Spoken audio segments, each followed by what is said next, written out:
¿Cómo están, amigos? Bienvenidos a Fuera Máscaras. Yo soy Quique Ramírez y oigan, como siempre les agradezco que estén conmigo una semana más y hoy vamos a tocar uno de mis temas favoritos porque soy historiador, fan de la historia y tengo aquí conmigo a Adrián Alvarado. ¿Cómo estás, Adrián? ¿Qué tal, Quique? Hola, hola a todos. Mucho gusto de estar de nuevo aquí. Ya conocido aquí en Fuera Máscaras, ya estuvimos allá hablando hace unos meses de la Revolución. Así Gran es. capítulo, ¿eh? Sí, me gustó mucho también el que hicimos del Día de El Muertos. Día de Muertos también, ahí Eh, quitando la máscara, justo como se llama mi programa, de muchos mitos que hacen y que se han dicho durante siglos en la historia de claro, México, ¿no? Y el día de hoy no va a ser la excepción, Adrián. Vamos a hablar sobre mitos y realidades de la independencia de México. muy bien. Pues sí, fíjate que traigo aquí una lista de temas que considero muy interesantes de platicar, porque como ya es costumbre cuando nos reunimos aquí a hablar la historia de México, pues casi siempre es para quitarnos las máscaras y desvelar realmente, pues cuál es la historia de nuestro país que han tenido a bien modificarnos en nuestra educación Claro. para que parezca otra cosa. Entonces, traigo aquí una lista de mitos que nos han enseñado en la escuela o que nos han repetido en todas partes y que podríamos considerar hasta falsos. Claro, yo quiero comenzar pues hablando sobre el padre de la patria. ¿Por qué Miguel Hidalgo no se podría considerar el padre de la patria? Por muchas cosas, fíjate que es el padre de la patria porque nos dijeron que era el padre de la patria. Oficialmente En es. general nos hablan muy poco de él, más Sí. que dio un grito fuera de su parroquia. Para empezar, un dato muy interesante es que el retrato más famoso de la independencia es Miguel Hidalgo. Es el único que ubicamos por su fotografía, porque luego ya todos los demás los vemos con su uniforme virreinal y no sabemos bien cuál es porque traen las mismas patillas. Pero Miguel Hidalgo sí es el icono clásico, el señor viejito pelón con su túnica de sacerdote, pero resulta que ese señor no es Hidalgo. O sea, ese es un dato muy interesante. No tenemos ni idea de cómo se veía él, esa persona retratada como Miguel Hidalgo. Sabemos que es alguien más, pero no sabemos cómo se veía él. Ese es el primer mito. El segundo mito es que verlo como padre de la patria es un poco complicado, porque a mí en la primaria me dijeron que fue una guerra de 11 años. Y según yo, a Hidalgo lo mataron en unos meses. 4 meses duró la guerra de Hidalgo, ¿no? Sí, O sea, el básicamente movimiento. de septiembre a enero. Sí. Entonces él inicia su grito de dolores en septiembre, pero para enero ya está siendo ejecutado y ya tienen su cabeza en la lóndiga de Granaditas. Me parece una participación muy breve.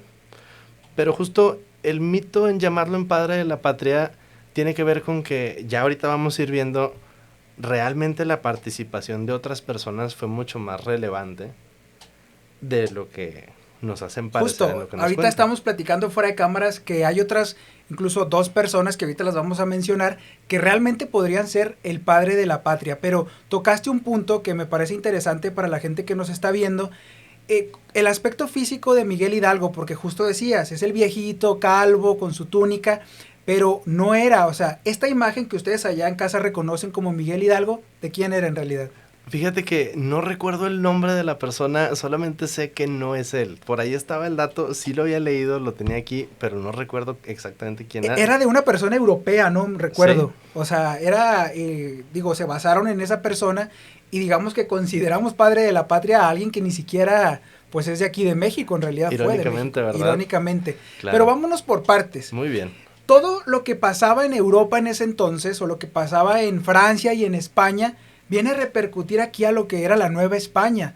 En 1808, ¿qué pasa? Ponnos un poquito en contexto de qué estaba pasando en el mundo. Muy bien, fíjate, pasa algo bien interesante porque también esa es otra de las mentiras de la historia de la educación, que es que nos ponen el libro de historia universal y el de historia de México. Ya lo habíamos comentado en Sí, sí, sí. programas anteriores, como si México y el mundo no estuvieran relacionados.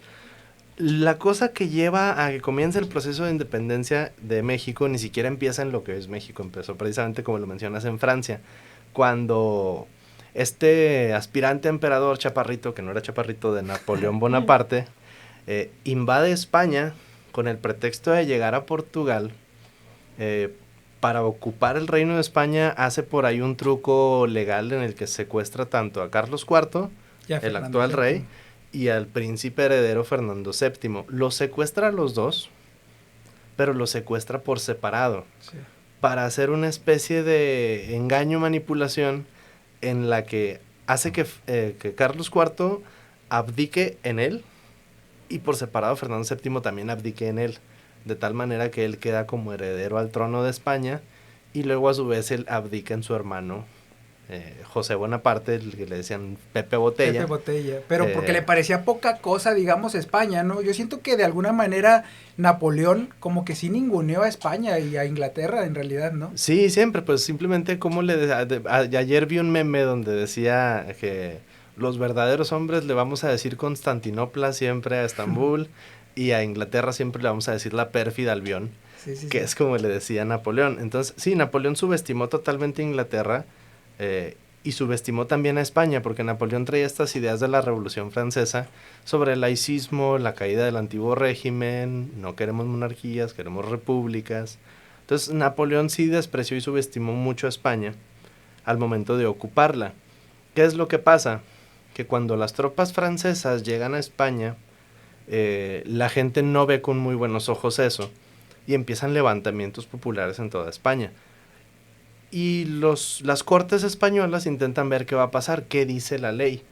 Y la ley española es, bueno, del Imperio Español es muy clara en el sentido de si falta el rey, hay que organizar juntas de notables de la corte para tener un gobierno por mientras. En España hacen la famosa Junta de Sevilla, que es como el gobierno por mientras, vamos a ver qué va a pasar con el rey porque está secuestrado. Y cuando esas noticias llegan al virreinato de Nueva España, pues la cosa es, hay una parte del gobierno que dice, pues tiene razón, vamos a seguir simplemente las órdenes de la Junta de Sevilla, a ver qué vamos a hacer por mientras. Pero luego aparece otro personaje muy importante, muy olvidado, que también podríamos poner en la lista de candidatos a padre de la patria. Primo de verdad. Que es el licenciado Primo de Verdad. Era presidente del Ayuntamiento de la Ciudad de México. Y él, pues, da un argumento que es muy importante para comprender nuestra historia, que es decir, Nueva España no es una colonia. Nueva España es un virreinato que pertenece a un imperio. Ahí nada más por si alguien necesita el dato, normalmente se le llama imperio a un conjunto de reinos que funcionan bajo un solo mando. Entonces el argumento es, Nueva España no es una colonia de España, Nueva España es uno de los integrantes del Imperio Español. España y Nueva España están jurídicamente al mismo nivel. Me gustaría a mí mencionar que incluso la Ciudad de México era más importante que Madrid, que Sí, Londres, que París, o sea, era de las ciudades más importantes del mundo. Sí, claro, sí, de hecho la Nueva España era probablemente la región comercial más importante, tenía rutas marítimas que iban de Acapulco hasta Japón. O sea, para la época no había zona más próspera que la Nueva España. Y el argumento de Primo de Verdad era precisamente ese. Dice, nosotros tenemos un rey, nuestro rey es Fernando VII, pero nosotros no estamos abajo de la Junta de Sevilla, tenemos que hacer nuestra propia Junta de la Ciudad de México. Y el virrey José de Iturrigaray dice, pues sí es cierto, ok, vamos a hacer nuestra propia junta. Nada más que eso no le gustó al grupo de españoles peninsulares, nacidos en España, que estaban hasta arriba en el poder. Que estaban aquí en Sí, la Nueva España. Que esa sí era una realidad también. Los puestos más altos de poder, pues sí pertenecían solamente a gente que hubiera nacido en la península. Entonces el tema es, esta gente da un golpe de estado, arrestan al virrey, lo esposan y lo suben a un barco y lo fletan a España con acusaciones de traición, y a Primo de Verdad lo asesinan y lo dejan, unas fuentes dicen que lo dejan tirado en la calle y otras que lo colgaron en un poste. Oye, Adrián, yo te quisiera preguntar, ¿tú crees que realmente estuvo mal que hubiera la independencia como tal, o que iniciara la guerra de independencia? Es decir, porque eso sí, varios historiadores, hay que aclararlo, mencionan que la gente que vivía en la Nueva España, la gente común, no buscaba independizarse, vivía, digamos, de alguna manera bien y estable con el sistema que se tenía en la Nueva España. Sí, pues es que simplemente desde las independencias ni a los países americanos ni a España les volvió a ir igual de bien. O sea, con el simple hecho de el Imperio Español era la primer superpotencia mundial, eso está muy lejos de ser actualmente. El Imperio Español sí ya no era lo que era, que ese ya es un tema en el que creo yo que si nos metemos nos vamos a extender mucho, pero el cambio de dinastía de Habsburgo a Borbón sí fue un tropezón ahí muy serio en cuanto a cómo le empezó a ir a España. Pero el tema es que justo como dices, la mayoría de la gente en Nueva España no tenía ni idea de qué estaba pasando. O sea, la mayoría de la gente vivía en su pueblo, en su ciudad, y, o sea, no había internet, no había redes sociales, no había cómo estar al tanto de qué dicen los líderes, entonces la mayoría de la gente ni cuenta, o sea, esto es un tema de aristocracia, ¿sí me Claro. explico? No, Pero, incluso se dale. menciona, no sé, tú puedes desmentir o aclarar que la mayoría de las personas que eran del ejército realista eran indígenas, en Sí, realidad. ándale, es que ese es otro Eso mito. es A mí otro también en mito. la escuela, yo creo que a todos nos enseñaban como si hubiera gente indígena y luego Y españoles. Y españoles. como que los españoles maltratan a los indígenas y luego español malo, indígena bueno, español realista, indígena insurgente. Y claro que no. O sea, la sociedad española era, bueno, no, hispana, perdón, era muy multicultural. O sea, había mezcla de todos con todos. Porque también luego hay gente que dice, no, pero luego el sistema de castas, racistas y no sé qué tanto. A ver, si me estás poniendo una infografía donde tengo más de 20, 40 castas, me estás diciendo que la mezcla era súper variada. O Claro. sea, y tenemos pruebas tan lógicas como, a ver, uno de los grandes nombres de nuestra independencia, Vicente Guerrero, un militar de alto rango, mulato, con antecedentes, antepasados negros, pues así como que entonces que estuviera muy limitado a los blancos, pues no, ¿verdad? Entonces, eso es el error que tenemos, confundir que o sea, pensar que porque el sistema de castas ponía etiquetas, quiere decir que segregaba como a lo mejor sí lo hicieron los Estados Unidos hasta los 60. No era igual, o sea, aquí los demás castas sí tenían derechos, solo tenían una etiqueta para llevar el control de los linajes familiares. Claro. Digo, definitivamente, pues sí se veían más beneficiados los Ah, peninsulares, sí, por sin supuesto, duda. era ellos y luego los demás. Claro. Bueno, entonces nos quedamos en el asesinato de Primo de Verdad. Ah, claro. ¿Qué pasa después? Bien, cuando asesinan a Primo de Verdad se está mandando un mensaje. Los españoles de España no vamos a dejar que ustedes nos vayan a comer el changarro. Nosotros estamos al mando y no queremos ceder ni un milímetro. Y la otra cosa es, los criollos, o sea, españoles, hijos de españoles, pero nacidos acá, porque también es esa, quienes encabezaron los movimientos de independencia fueron españoles. La ironía de que la conquista la hicieron indígenas, la independencia españoles. Claro. Empiezan a organizarse en estas conspiraciones grupos de políticos, de militares, de religiosos de alto rango, para empezar a ejercer su influencia y sumar gente a la causa de vamos a hacer la Junta de la Ciudad de México, que nuestro rey Fernando VII tenga representación acá. Nadie está hablando de separarse del imperio, absolutamente nadie. Una de las conspiraciones más famosas pues es la conspiración donde estaban Allende, los hermanos Aldama, Miguel Hidalgo y el corregidor de Querétaro junto con su esposa, José Ortiz de Domínguez. Cuentan las crónicas que en algún momento esta conspiración de ellos es descubierta y uno de sus miembros, el cura Hidalgo, es el que decide no ceñirse al plan de ver qué vamos a hacer y decide actuar precipitadamente. Y aquí me gustaría que habláramos de Hidalgo porque le voy a hacer lo que a Pancho Villa en el episodio de la Revolución. Me parece Hay muy bien. mucho que hablar de ese señor. Un personaje muy interesante, eso sí, Hidalgo. Pero antes de eso, Adrián, quiero que toquemos el tema ahí o el rumor de que Allende y la corregidora tenían ahí una relación extramarital y por eso es que supuestamente el corregidor de Querétaro, el esposo de José Ortiz, los delata ante las autoridades españolas, bueno, del virreinato. ¿Cómo fue todo eso? Me encantan esos chismes que no podemos comprobar, pero que me encantaría poder buscar al respecto. La historia normal nos dice que la conspiración la hace el corregidor Miguel Domínguez en su casa y que ahí llegan Allende y los Aldama a reunirse. La historia oficial nos dice que eventualmente él sabe que fueron descubiertos, encierra a su esposa en la casa y se va a avisarle a los demás para que su esposa esté a salvo. Pero cuentan las malas lenguas de la época que lo que descubrió en realidad fue que cuando Allende iba a su casa se le comía su despensa, básicamente, por decirlo de alguna forma. Entonces que él descubre esto, encierra en el coraje y en la furia, encierra a su esposa en la casa y que en realidad él fue el que fue a delatar la conspiración para vengarse de todos.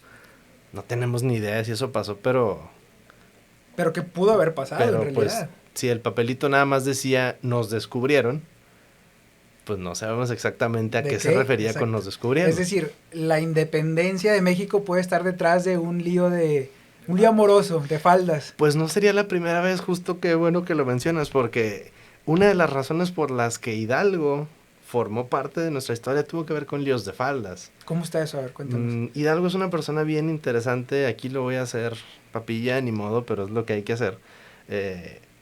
Hidalgo No era, porque yo siempre me lo imaginé como un párroco de pueblo, un señor humilde en guaraches, en túnica. No, él era un hombre de las altas, era un hombre de familia rica, era un hombre muy leído, muy ilustrado, muy inteligente y con muchos contactos. Había sido rector del colegio de San Nicolás, del cual lo expulsaron por robar dinero, o sea, por sacar de las arcas del Ujú. colegio, y también porque tuvo un asunto por ahí con una mujer de la comunidad a la cual él pretendía, y él formó una compañía de teatro para poder verla. No recuerdo bien su nombre, pero creo que se llamaba Josefa también. Ahí sí me puedo estar equivocando, no recuerdo el nombre de la señora. Pero pues él era un sacerdote, no tendría por qué estarse metiendo con mujeres y tampoco tendría por qué estarse robando el dinero del colegio. El caso es que a él lo expulsan de la rectoría el mismo año en el que ingresa de hecho Morelos a estudiar ahí al colegio. Lo expulsan y a la vez se le junta con otro problema, que es que el gobierno le incauta, le embarga sus 3 haciendas. Las haciendas eran de sus hermanos y de él. Ahí criaban toros precisamente. Supuestamente Hidalgo las administraba, ¿no? Y también de ahí les robaba a sus hermanos. Sí, básicamente cuando se las quitan es por no pagar y él a sus Claro, hermanos le decía que sí pagaba, entonces la bronca pues es bastante evidente le de lo que cayó. estaba pasando. Esa es la razón por la que cuando invitan a Hidalgo a la conspiración, porque él no es el líder, eso es también muy importante decirlo, Hidalgo no empezó el movimiento, Hidalgo lo invitaron porque tenía followers. O sea, tenemos que invitar a alguien carismático que jale gente, el cura Hidalgo es muy bueno con las personas, la gente lo sigue, le hace caso, entonces invítenlo. Entonces a Hidalgo lo invitan, pero Hidalgo entra a este movimiento ya con todo el rencor que le trae al gobierno virreinal porque lo acaban de dejar casi que en la calle. Sí, pero fue su culpa. Bueno, incluso se dice que tuvo hijos, ¿no? Con esta Sí, actriz. sí, de hecho tuvo hijos, cosas que se supone que un sacerdote católico no debería hacer. Entonces tuvo hijos, tuvo amoríos, tuvo delitos. Cuando le llega la noticia de que descubrieron la conspiración, la orden era, vamos a dejar ahí las cosas, no hay que hacer nada, vamos a ver qué hacemos, qué resolvemos. Hidalgo, que ya había estado haciendo colecta de armas en la iglesia, él se siente acorralado y dice, no, o sea, yo no estoy aquí para ver qué hacemos, yo estoy aquí por venganza. Y es cuando un domingo a las 5 de la mañana, en la madrugada del 16 de septiembre de 1810, empieza a sonar las campanas de la iglesia, eh, no como un acto de rebelión, porque también se lo pinta como si hubiera sido el discurso del Señor de los Anillos. O sea, él toca la campana porque así es como se convocaba al pueblo en ese entonces, la Y, iglesia era el punto y de Adrián, me reunión. gustaría aclarar también que nunca gritó Viva México Ah, no, porque para no nada. existía México. Tengo aquí el discurso o parte del discurso que supuestamente dijo: Excelente. señores, hemos sido descubiertos. Aquí no queda más remedio que salir a matar gachupines. Viva la Virgen de Guadalupe, viva Fernando VII, viva la América, muera el mal gobierno y mueran los gachupines. Eso es parte de lo que supuestamente dijo en realidad. ¿Por Tal qué cual. este mito de que viva México? O sea, ¿por qué si ni siquiera nadie tenía en su mente querer independizarse de la corona española? Pues es que son construcciones que ya lo hemos platicado. Nuestra historia de México, siempre que hablemos de por qué nos dicen tal cosa, vamos a acabar en la postrevolución, que es cuando se arma el conjunto oficial de qué vamos a Claro. decir que pasó. Pero sí, eso es muy cierto. Esta versión que nos acabas de leer del grito de independencia es la que se considera más precisa en términos de las palabras que probablemente pudo haber dicho. Desde su discurso se nota que él no está pensando en separarse de España. Él está diciendo viva la Virgen de Guadalupe, Viva Fernando VII. viva el rey Fernando VII, porque nosotros estamos con el rey. Muera el mal gobierno, que ahí unos historiadores agregan, muera el mal gobierno de los Bonaparte, Ujú. para referirse a la ocupación de Francia. Entonces, es lógico que Hidalgo no tenía en la cabeza la idea de independizar México, él simplemente quería eh, vengarse del gobierno virreinal que le había quitado sus cosas y además tratar de hacer un movimiento en el que pretendan ellos estar debajo del rey. El tema con Hidalgo es que después de convocar a la gente dicen que junta, unos dicen que 80,000 personas, otros que 40,000, a mí 80,000 se me hace mucho. Son muchas. Eh, entonces vamos a dejar un 40,000 personas y toman camino hacia Guanajuato. Hay un cronista, don Lucas Alamán, que él tenía 15 años en ese entonces cuando registra estos acontecimientos y que describe lo que hizo la tropa de Hidalgo como una historia de terror. O sea, él habla de que los 40,000 de Hidalgo pasan y cuando llegan a las cárceles liberan prisioneros, queman las casas, abusan de las mujeres, roban pertenencias, roban dinero, queman casas, queman personas. Incluso cuando llegan a la Alhóndiga de Granaditas, que también a mí en la primaria me lo ponían como si hubiera sido una especie de toma de la Bastilla mexicana. No, y el mito del Pípila, ¿no? Ándale, claro, sí, también, que por cierto no viene mencionado en la crónica de Lucas Alamán que estuvo ahí. Sí. Fíjate que el Pípila se parece mucho a una leyenda en España de una persona que se puso un cañón en la espalda y caminó con él para protegerse, pero eso ya es otra historia, puede ser inspirada en eso. Oye, pero es que se me hace ilógico cómo una persona se va a poner una piedra de 100 kilogramos y va, o sea... Que además, sí, es cierto, ¿cómo vas a cargar una losa de 100 kilos en la espalda para evitar los balazos? Como si la alhóndiga fuera un castillo.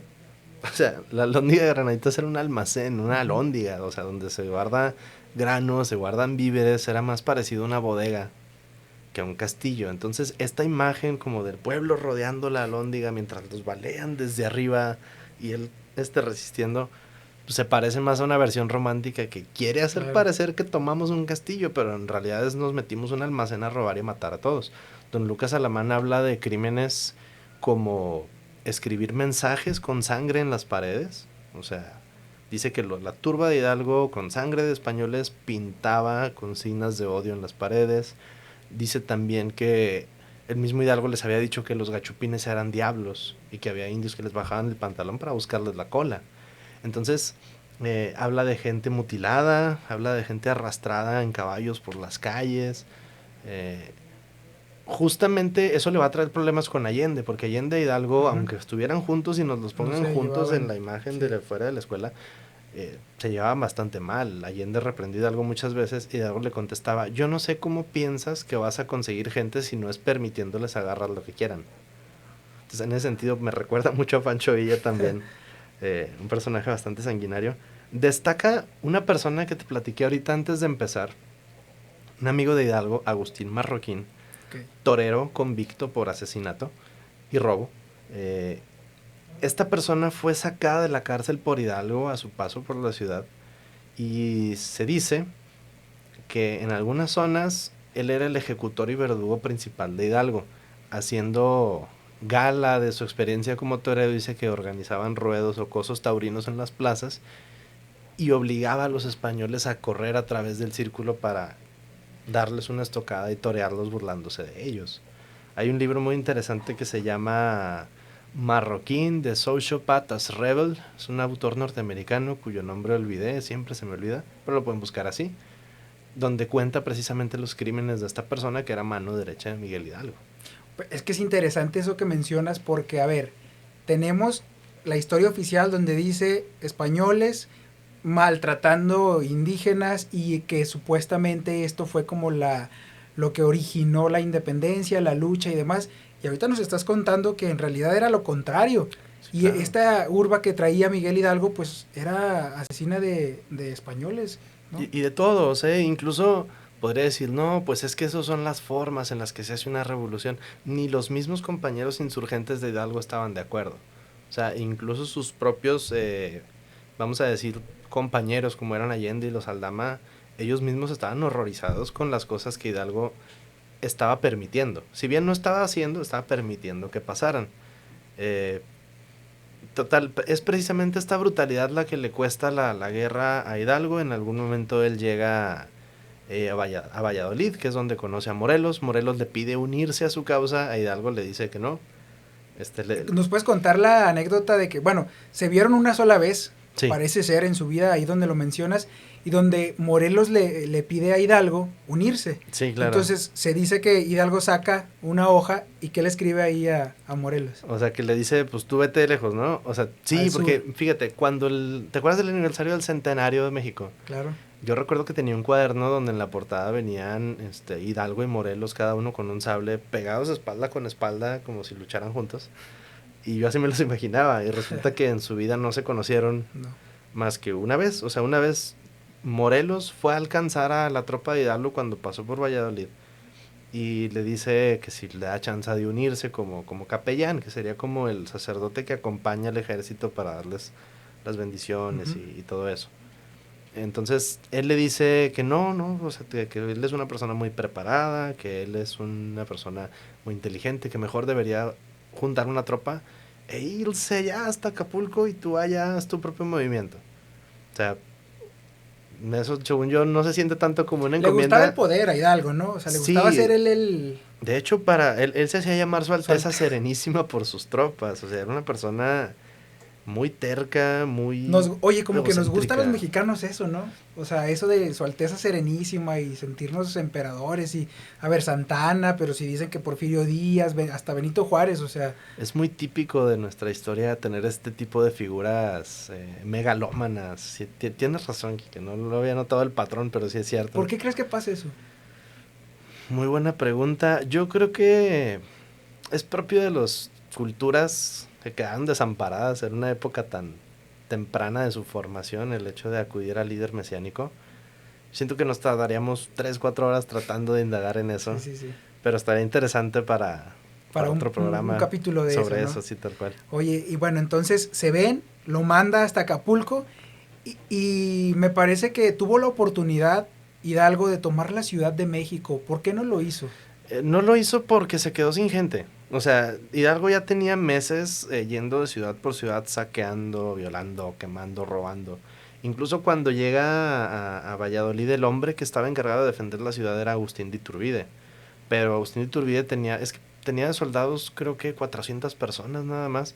También esa es otra, es muy importante que entendamos que Nueva España nunca fue una ocupación militar. Nueva España no tenía un ejército. Nueva Ujú. España sí tenía algunas guarniciones de soldados, pero eran muy pocas. Nunca hubo presencia en fuerte militar del imperio en Nueva España, porque no hizo falta. En general acá solía ser muy pacífico. Entonces cuando llega los 40,000, 80,000 de Hidalgo a Valladolid, Iturbide toma la decisión de, ¿saben qué? No es que no lo voy a ni intentar.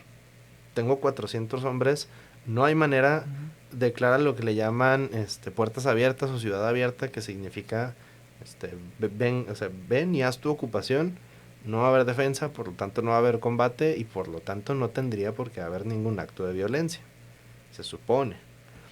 Ahí Hidalgo se encuentra con Iturbide, que era su primo hermano, y le ofrece dinero a cambio de, pues únete De una... conmigo, tráete a tus hombres y súmate a nuestro movimiento. Iturbide, que era una persona con una moral bastante distinta, pues le dice que por supuesto que no, se va a unir a eso. Y Hidalgo va agarrando confianza, como va ganando ciudad tras ciudad. En algún momento Hidalgo tiene la oportunidad de llegar a las afueras de la Ciudad de México, en la famosa batalla del Cerro de las Cruces. ¿Cuál es la diferencia? Que hasta antes de eso, a Hidalgo y a su tropa no le había tocado enfrentarse con el ejército. Entonces, cuando llegan a la batalla del Cerro de las Cruces, hay caballería, hay cañones y demás. artillería, hay formaciones en fila.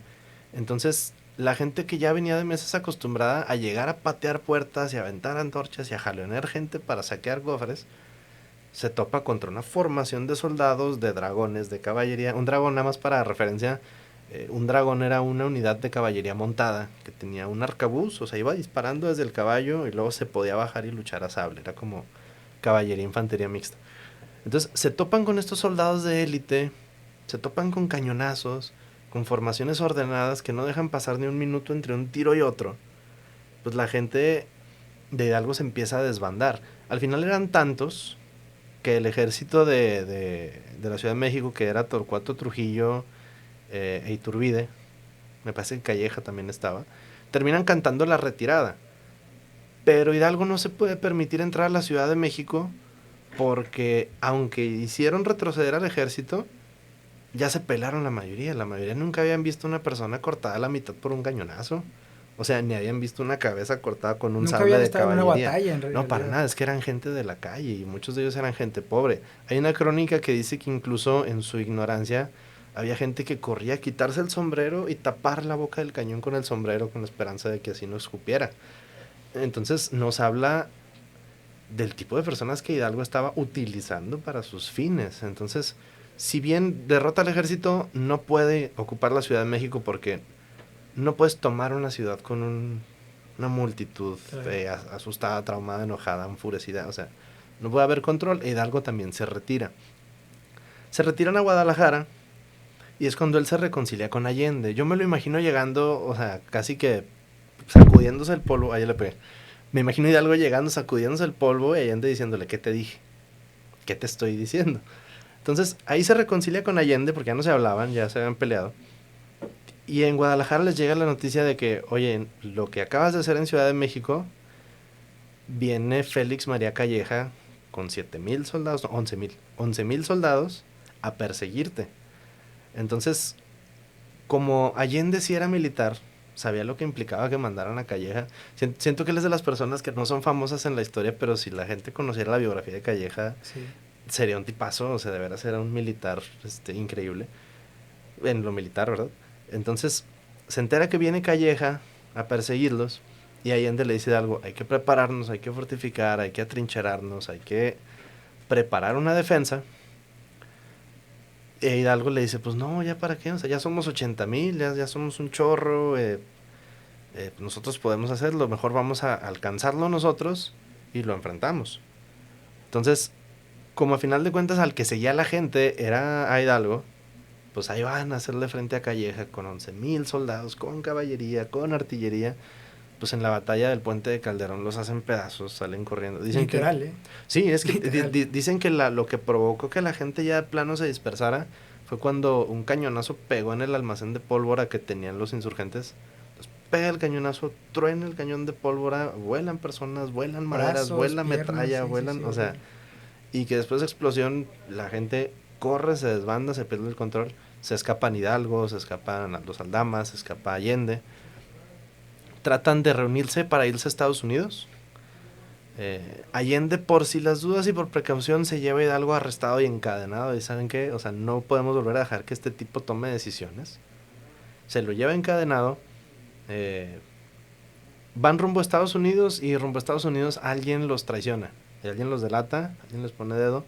Los alcanzan, los arrestan, se los llevan a la Lóndiga de Granaditas. Ahí cuelgan sus cabezas y se quedan ahí un buen ratate. Varios meses, ¿verdad? Y ahí se acaba el movimiento de Hidalgo. Que dura 4 meses aproximadamente, pero Adrián, me parece interesante cómo es que, o sea, tengamos como padre de la patria a una persona sí inteligente, sí muy interesante, pero una persona que saqueaba, que no buscaba para nada independizarse y crear un país independiente. ¿Por qué? O sea, ¿por qué? Digo, ya nos has explicado, digamos, el motivo, pero ¿por qué crees que se cuenta este discurso? ¿Con qué objetivo? ¿Qué hay detrás de eso? Yo creo que la cosa es tratar de ensombrecer a los héroes que realmente nos dieron la patria, porque como estos héroes que nos dieron la patria tenían valores ajenos a la revolución del siglo pasado, pues no los podíamos encumbrar. Ahí está tan simple como que a nuestro personaje del día, Agustín de Iturbide, solía tener su propia estrofa en el himno Sí. nacional antes de la revolución y decían quitarla para que su memoria no quede. Después de que derrotan a Hidalgo, prácticamente ya no pasa nada. O sea, no le continúan el movimiento. Morelos hace su propia guerra, pero Morelos no está haciendo nada de lo que Hidalgo estaba haciendo. No está teniendo los mismos métodos, no está gritando las mismas consignas. Recordemos que Hidalgo era vivo a Fernando VII.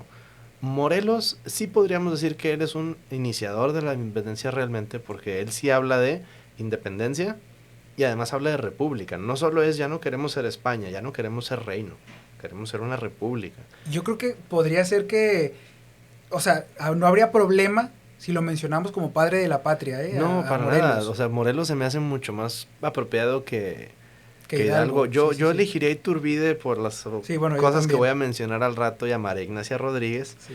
pero Morelos es una persona, pues él sí tenía justo esas ideas. Morelos sí organiza una tropa bien, con ejército, bien asesorada, bien formada, disciplinada.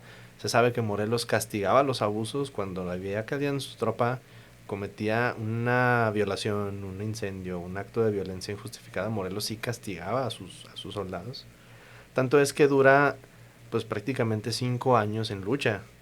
Y es victoria tras victoria tras victoria hasta que ya no. Y precisamente la persona perrona que, Sí, sí, sí, es perrón. que termina derrotando a Morelos es nada más y nada menos que el dragón de hierro, Agustín que de es como le Iturbide. apodaban a Agustín de Iturbide, que era un buen militar, alumno de Calleja. Él ya había tenido desde 1814 conversaciones con otro militar novohispano, cuyo nombre no tengo ahorita, sobre un plan de independencia, pero él seguía con esta idea de la independencia originalmente como un movimiento político más relacionado con las cortes, con alianzas, con acordarlo con España en lugar de forzarlo. Total que él derrota a Morelos. Morelos termina entregando a muchos de los otros insurgentes cuando lo amenazan con la excomunión. Me parece irónico que Morelos conservara su fe hasta el final, o sea, ya habiendo, pues liderando un ejército, ¿no? Que evidentemente implica asesinato, pero que lo asustaran con el infierno y él cantara. Entonces, eh, cuando por fin derrotan a Morelos, después de una serie de derrotas, o sea, Morelos estuvo ganando, ganando, ganando, pierde y a partir de esa derrota ya no vuelve a... Oye, pero ahí con Morelos, o sea, nacieron personajes muy importantes que sí tuvieron mucha repercusión en la historia de México, Guadalupe Victoria Justo iba y para allá. Vicente Guerrero. Exactamente. Sí, de los hombres de Morelos, eh, algunos pues son entregados, son capturados, asesinados, encarcelados. Hay dos particularmente que mantienen la llama, que es como le dicen en la historia oficial. Uno es Guadalupe Victoria, un general, Miguel Fernández Félix era su nombre Sí. verdadero, Guadalupe Victoria era un alias. Eh, Él se va a esconder a la sierra, o sea, a la selva, de Guadalupe Victoria. De hecho, para cuando Iturbide toma el poder ya en el 21, eh, la gente pensaba que Victoria estaba muerto. O sea, nadie sabía que seguía por ahí escondido como Robinson Crusoe en la selva. Y Vicente Guerrero es el que sí se mantiene en pie de lucha. Vicente Guerrero sí mantiene a su tropa ya como una guerrilla en la sierra de Guerrero, precisamente, como le pusimos ahora.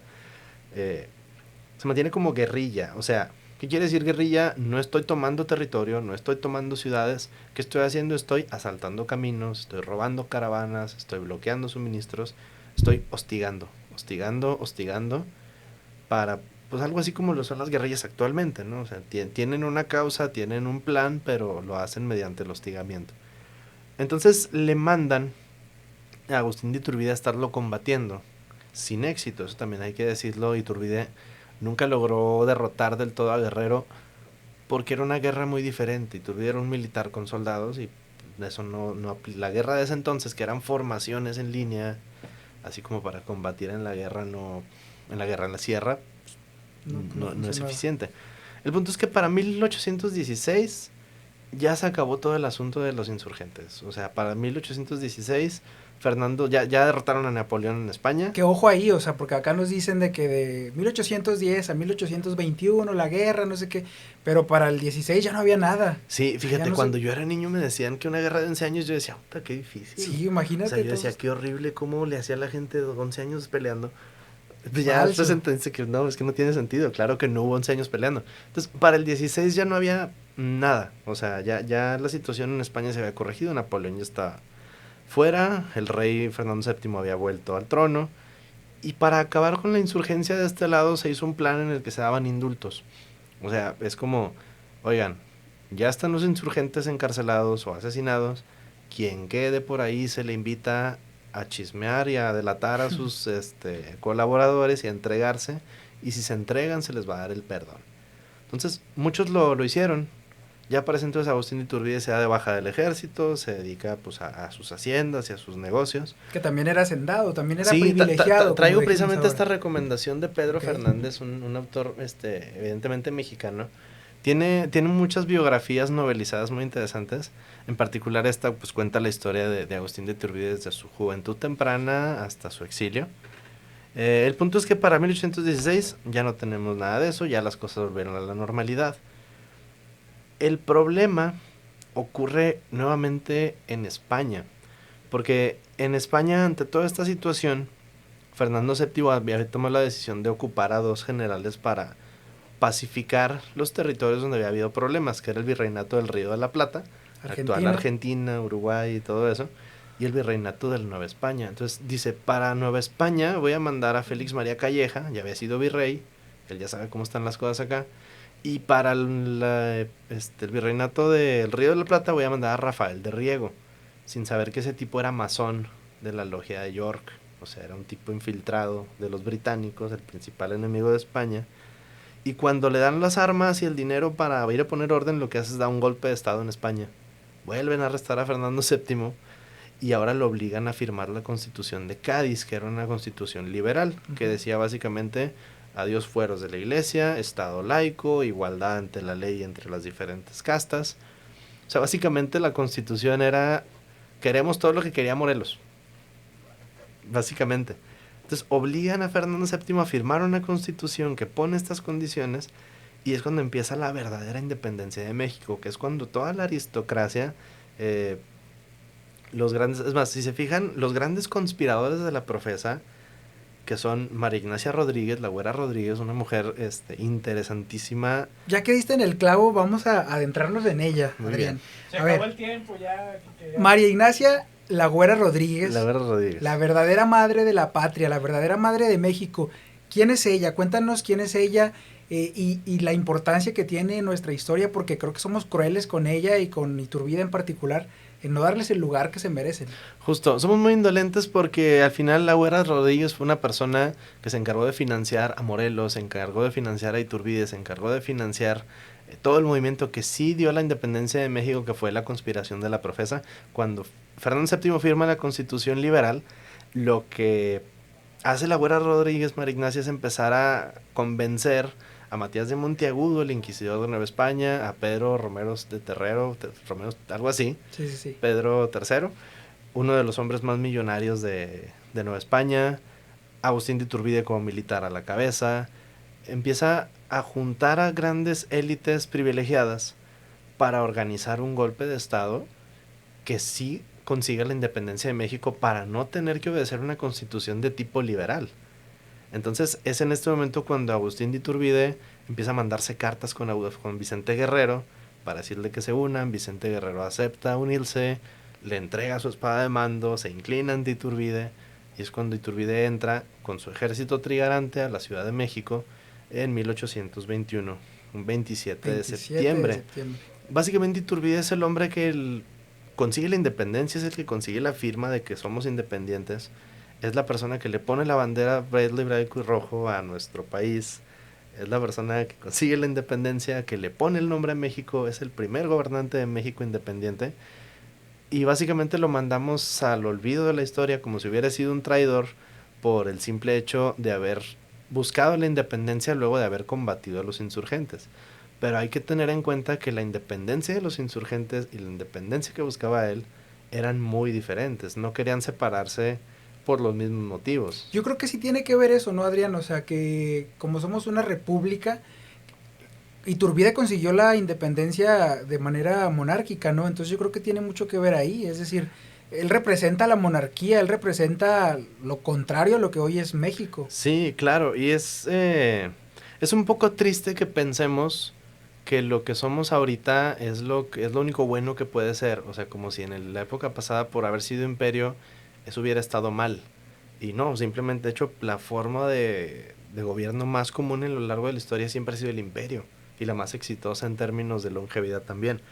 Entonces, no porque ahora seamos república quiere decir que todo lo que no sea república esté mal. O sea, cuando Iturbide quiso hacer un imperio es porque ya éramos un imperio, simplemente vamos a hacer un imperio pero independiente. La razón por la que nos convertimos en república tiene que ver más con los espías masones norteamericanos, como Joel Robert Poinsett, que cuando ya está Iturbide en el poder, llega y le dice: oye, ¿sabes que me vendes territorio? No. ¿Me dejas colonizar Texas? No te dejo hacer nada. Entonces es cuando Robert Poinsett, que era gran maestra de la logia de Filadelfia en Estados Unidos, contacta con Vicente Guerrero, con Guadalupe Victoria, con Antonio López de Santana, y le dan un golpe de estado a Iturbide, el cual renuncia ordenadamente, se va al exilio, y ya estando estos republicanos en el poder, asesorados por Joel Robert Poinsett, pues sigue el resultado de nuestra independencia, que no es una patria humana y generosa, sino que son prácticamente 100 años de guerra civil ininterrumpida de mexicanos contra mexicanos, hasta que llega don Porfirio a poner orden. Sí. Entonces, ¿cuál es el resultado de la independencia? Un siglo en guerra. Un siglo en guerra de hermanos contra hermanos. Dice Juan Miguel Zunzunegui, desde la Patagonia hasta el río Bravo, nada funciona bien después de las independencias. Tenemos la misma religión, hablamos el mismo idioma, tenemos la misma cultura, tenemos la misma identidad. la hispanidad como una unidad funciona porque somos una civilización. Fragmentada no funciona. Por eso no nos ha ido bien. Porque A somos ningún país en realidad. porque somos un solo pueblo, una sola identidad cultural obligada a separarse Claro. para destruir a la competencia del Imperio Británico, básicamente. Exacto. Oye, pero cuéntanos un poco más de la Güera Rodríguez, de María Ignacia. Ella se casó varias veces, fue una mujer, como te lo decía ahorita, adelantada a su época, ¿no? Por supuesto. Porque justo también se le criticaba por tener varias parejas y por... Cuéntanos un poco de ella. Pues sí, pues básicamente la Güera Rodríguez era una persona que no encaja con el estándar del siglo XIX. Ella era una mujer muy adinerada, cuentan que con mucho atractivo físico. Justamente era una mujer casada, pero que tenía aventuras con muchos hombres, pero no cualquier tipo de hombre. Se dice que fue amante de Simón Bolívar, que fue amante de von Humboldt, de Agustín de Iturbide, de Matías de Monteagudo. O sea, es una mujer que supo codearse con la élite y utilizar su fortuna para financiar movimientos a los que ella le veía potencial. Ella le dio dinero tanto a Morelos como a Iturbide. Ella convenció a Matías de Monteagudo de que la iglesia se sumara a la independencia. Entonces, es muy importante que tomemos también estas figuras, porque lo más probable es que María Ignacia Rodríguez esté olvidada de la historia por los métodos con los que consiguió sus objetivos. Exacto. Porque al haber sido tan maquiavélica en el sentido literal de la palabra, pues nos puede hacer parecer un personaje villanesco. Pero lo cierto es que sin la influencia que ella ejerció en todos estos hombres importantes, no habríamos tenido el resultado que es la independencia que tanto festejamos. Entonces, ya si vamos a poner etiquetas de padre y madre de la patria, yo le pondría la etiqueta de padre de la patria, si bien a Morelos, por haber Iturbide, iniciado la ¿no? independencia, o a Agustín de Iturbide por haber independizado el país, puesto la bandera de 3 colores y llamadole México y ser el primer gobernante del México independiente. Y como madre de la patria, yo pondría a la Güera Rodríguez, María Sin Ignacia duda. Rodríguez. No a la corregidora, porque realmente no hizo mucho. No. Y no a Leona Vicario, que tampoco hizo mucho. O sea, que No. prestó dinero y al final lo cobró y... Claro, pero no fue la única. Si eso fuera, pues hay que agradecer al Santo Oficio de la Nueva España porque también prestó dinero. Entonces, sí, yo quisiera reivindicar tanto la figura de María Ignacia Rodríguez como la de Agustín de Iturbide. Por eso traje 2 libros de recomendaciones que quiero hacer. El primero que ya mencioné, que es la biografía de Iturbide, y este otro del maestro Juan Miguel Zunzunegui, que se llama Falsificar la historia. Este no trata tanto de hechos en concreto, sino un poco más de la respuesta a por qué todos los países en su historia nacional siempre han inventado figuras perfectas, héroes, villanos, y qué buscan contándote una historia en vez de otra. Muy interesante este libro, ya tuve la oportunidad de leerlo y como dices, allá en casa, pues si tienen la chance de hacerlo, léanlo. Regreso otra vez al capítulo. Entonces, entra el ejército trigarante el 27 de septiembre de 1821. Se cuenta incluso la anécdota de que se desvía Iturbide y hasta el balcón de la Güera Rodríguez le avienta un pañuelo verde. Sí. ¿Qué tan cierto fue esto y por qué pasó eso? Pues son de estas cosas que no podemos comprobar, pero puede ser que tenga algo de verdad, ya que no es la única versión. Hay otra versión donde dice que al entrar en el desfile triunfante se desvía en su caballo y en vez de pañuelo verde lo que hace es quitarse la pluma del sombrero y subírsela en ofrenda hasta el balcón. Pues ella fue básicamente la persona que lo puso al mando del movimiento. Iturbide ya estaba en el retiro. Iturbide, cuando llega al poder, no llega por sí mismo, él no se proclama emperador. Lo que pasa es que cuando consiguen la independencia, cuando consiguen que el último virrey se una, que era Juan de Donojú, cuando el último virrey diga no voy a siquiera a intentarlo, están ustedes por su cuenta, es entonces que se redacta este documento, que son varias páginas en las que se le ofrece la corona a Fernando VII. O sea, es que un descendiente, sí, ¿no? Familiar. o algunos, sí, de hecho vienen varios. Viene Fernando Sí. VII, si él no quiere, a su hermano, si no quiere, a su hijo, si no quiere, a su otro hijo. O sea, es que hay que entender que ni siquiera en el último momento la idea nunca fue como que quitarnos de encima España. La cosa nada más es, queremos tener nuestro gobierno acá, pero la idea nunca fue separarnos o enemistarnos. La idea nada más era queremos autonomía administrativa. Queremos el mismo rey. Solamente no queremos estar debajo de España, queremos Claro. estar a la par. La par. Entonces se invita a la corona a estos personajes Y el documento dice, si ninguno de ellos acepta, el Congreso mexicano, bueno, la Corte mexicana tendrá que elegir a un emperador. Ni siquiera dice que a Agustín de Iturbide. Se dice que hay que elegir a uno. Lo que pasa es que ya cuando ninguno de ellos contesta y ya la gente está pidiendo resultados, el único nombre que gritan en las calles es Viva Agustín I, Viva Agustín I, porque él fue el que puso de acuerdo a todas las regiones del país para la independencia. Entonces, el pueblo lo clama, el ejército lo clama, el protocongreso no tiene de otra más que nombrarlo a él como emperador. Pero a mí en la primaria me decían que él usurpó la corona y que lo hizo casi que a traición. Y lo cierto es que no, el plan nada más fue que le tocó la responsabilidad porque nadie más la quiso. Entonces, eso para mí, más que criticable, es loable. Claro. Entonces, Agustín de Iturbide organiza el primer imperio mexicano, lo coronan Agustín I, Guadalupe Victoria y Vicente Herrero y Santana se le arrodillan, le juran obediencia y lealtad, aunque lo van a traicionar el año que entra, influenciados por Poinsett. Le juran lealtad y él, su primer acto de gobierno es decir, ¿saben qué? Necesitamos que hagan un congreso porque yo no puedo ser emperador nombrado por ustedes si no hay una ley que diga que pueden. Entonces le encarga al Congreso que haga una constitución donde diga qué poderes tienen para que lo puedan nombrar. Y en el entretanto que no le están haciendo, lo que él descubre es que están conspirando para matarlo. Aconsejados por Joel Robert Poinsett porque él no le quiso doblar las manos a Estados Unidos. Siempre ha estado Estados Unidos detrás de las desgracias de México, ¿no crees? Pues es que es el vecino al que nunca, es al que menos le conviene que México tenga autonomía económica, política y social. Entonces, los masones, porque los masones son muy inteligentes, sí tienen a veces un actuar perverso en la historia, pero si hay algo que son es que son brillantes. Entonces, los masones de Estados Unidos, en cuanto vieron estos procesos en México, empezaron a mover ficha. Y eso fue lo que hicieron, tratar de influenciar la caída de Iturbide para poder quitarse de encima una figura que no les favorecía. Iturbide descubre la conspiración en su contra para matarlo. Y eso es lo que hace que él tome la decisión de disolver el Congreso. Y eso es lo que llaman un craso error. Porque básicamente disolver el Congreso es la justificación perfecta para decir, tirano. ¿No quieres Congreso? Dictador, tirano. ¿Sí? Entonces, con ese pretexto es con que se le levanta en armas Santana. Él decide, ¿saben qué? Yo ya estoy harto de la guerra civil. Llevamos 11 años en guerra civil. Y decide renunciar y exiliarse. Llega primero a Italia. Luego en Italia, conocidos de la corona española lo empiezan a acosar. Y termina en Inglaterra. En Inglaterra descubre que hay un intento de España, está organizando una flota para reconquistar México. Él intenta volver en barco a México para ofrecer sus servicios como general para defender México.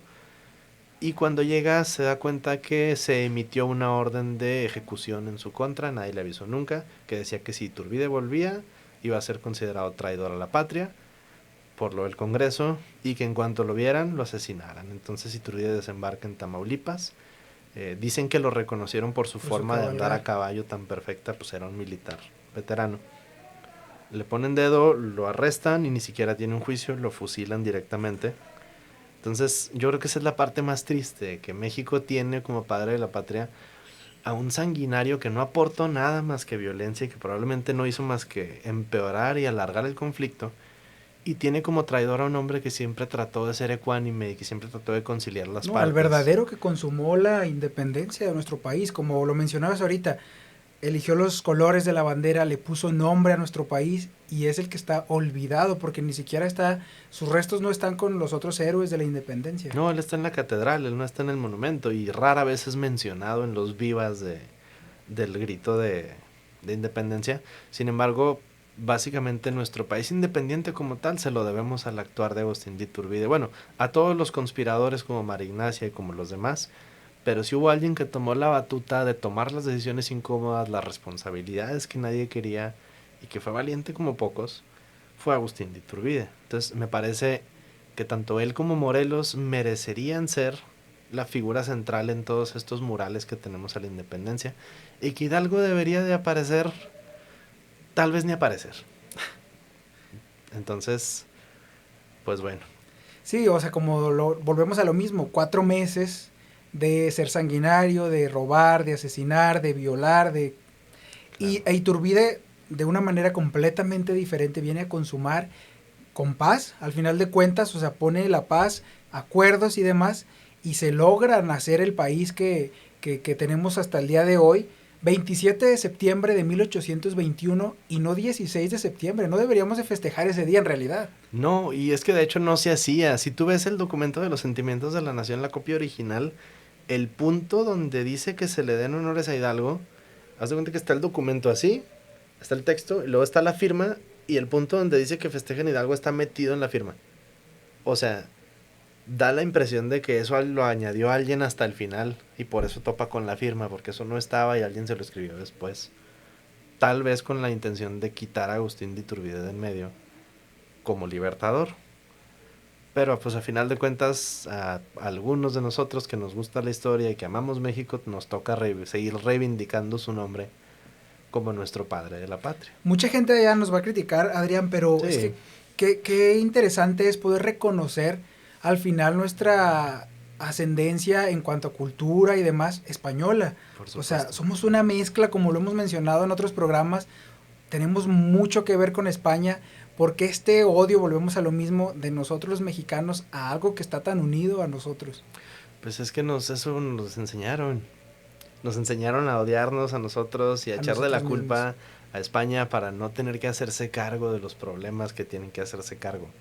Es una constante. Tú ve a cualquier político actual hablando y siempre es culpa de aquel, siempre es culpa de aquel, siempre es culpa de este, de aquel. Hasta llegar a España. Siempre es la forma más fácil de no atender los problemas. Yo creo que esa es la cosa con la que deberíamos reflexionar en estas fechas. Así es. Adrián, ¿nos puedes volver a mencionar los libros que quieres recomendar? Claro que sí, yo traigo en este caso estos dos. Uno es de Pedro J. Fernández, Iturbide, el otro padre de la patria, una biografía novelizada muy completa sobre el dragón de hierro y sus andanzas durante esta época. Y el otro es del maestro Juan Miguel Zunzunegui, Falsificar la historia, un relato y análisis sobre cómo se utiliza el relato histórico en la política para manipular la opinión de la gente y como herramienta de control. ¿Dónde te pueden ubicar a ti en redes sociales? Adrián Alvarado en Facebook, así es como encuentran mi página donde subo curiosidades de histórica y también mi perfil personal donde a veces publico opiniones. Adrián, ya por último, un mensaje a la gente, pues obviamente que se informe más sobre la historia, porque además la historia de México es muy rica, o sea, Por es muy supuesto. interesante. Sí, pues mi última reflexión e invitación para todos ustedes es anímense a escuchar opiniones distintas, atrévanse a investigar más allá de lo que les dicen, dense la oportunidad de leer sobre nuestra historia, de conocer qué ha pasado, se los juro es interesantísimo y es muy valioso ir aprendiendo a conocer a México por lo que es y no por lo que me han dicho, porque resulta que la versión de México que sí existe es mucho más hermosa e interesante que la que nos han inculcado. Entonces yo los invito a eso. Muchas gracias, Adrián. Gracias Gracias a ti, por Guille. venir a Fuera Máscaras. Amigos, pues hasta aquí el capítulo de hoy. Gracias por quedarse hasta el final con nosotros. Dejen aquí su comentario y obviamente pues a celebrar la independencia Claro con que pozole. sí. ¿Tú vas a festejar con pozole? Sí, por supuesto, el puente es para todos. Digo. Claro, así es. Podría ser el 27, pero ya que es el 16, Hay que aprovechar. claro que sí. Muchas gracias, amigo. Muchas Nos gracias. vemos el siguiente capítulo de Fuera Máscaras.